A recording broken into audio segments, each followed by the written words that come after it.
Hare Krishna. Krishnagatha happy be happy എന്ന ചാനലിലേക്ക് എല്ലാ ഗോപന്മാർക്കും സ്വാഗതം.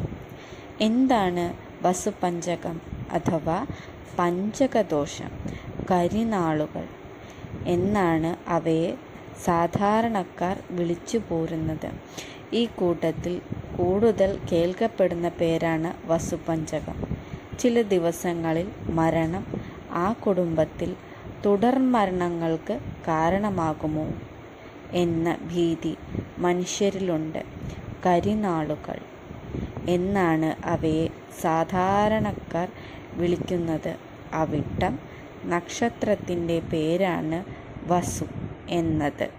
വസു മുതൽ തുടങ്ങുന്ന പഞ്ചനക്ഷത്രങ്ങൾ അഥവാ 5 നക്ഷത്രങ്ങൾ അവിട്ടം, ചതയം, പൂരുരുട്ടാതി, ഉത്രട്ടാതി, രേവതി എന്നിവയാണ്. മരണം ഇവയിലൊന്നിലാണ്. ആ കുടുംബത്തിൽ ഒരു വർഷത്തിനകം 5 മരണം സംഭവിക്കുമത്രേ. എന്നാൽ ഈ നക്ഷത്രങ്ങൾക്കൊപ്പം ലഗ്നം, തിഥി, ആഴ്ച തുടങ്ങിയ 3 ഘടകങ്ങൾ കൂടി ഒത്തുവരണം എന്നുണ്ട്. എങ്കിൽ മാത്രമേ ദോഷമുള്ളൂ എന്നും പറയപ്പെടുന്നുണ്ട്.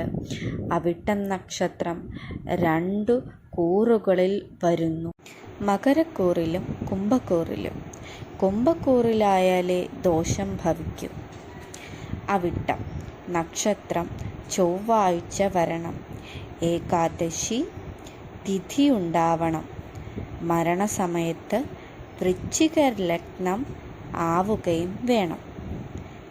ചതയം നക്ഷത്രമായാൽ ബുധനാഴ്ചയും ദ്വാദശി തിഥിയും ധനുലഗ്നവും ചേരണം. പൂരുരുട്ടാതിയും വ്യാഴാഴ്ചയും ത്രയോദശി തിഥിയും മകരലഗ്നം ഒത്തുവരണം. ഉത്രട്ടാതിയും വെള്ളിയാഴ്ചയും ചതുർദശ തിഥിയും കുംഭലഗ്നവും ഇണങ്ങണം. രേവതി നാളിനൊപ്പം ശനിയാഴ്ചയും വാവും മീനലഗ്നവും ചേർന്നു വരണം.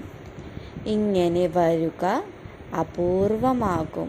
പക്ഷേ മിക്കവരും അതൊന്നും ശ്രദ്ധിക്കുന്നില്ല. അവിട്ടം മുതൽ രേവതി വരെയുള്ള ഒരു മരണമെന്ന് കണ്ടാൽ ഉടനെ കരിനാളാണെന്ന് കണ്ട് ഉറപ്പിക്കുകയായി. പരിഹാരത്തെക്കുറിച്ച് അന്വേഷിക്കുകയുമായി.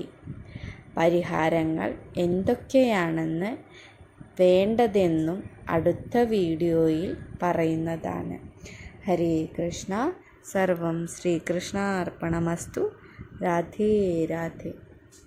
എല്ലാ ഗോപന്മാരെയും ഭഗവാൻ കാത്തു പരിപാലിക്കുന്നതിൽ നന്ദി അർപ്പിക്കുന്നു.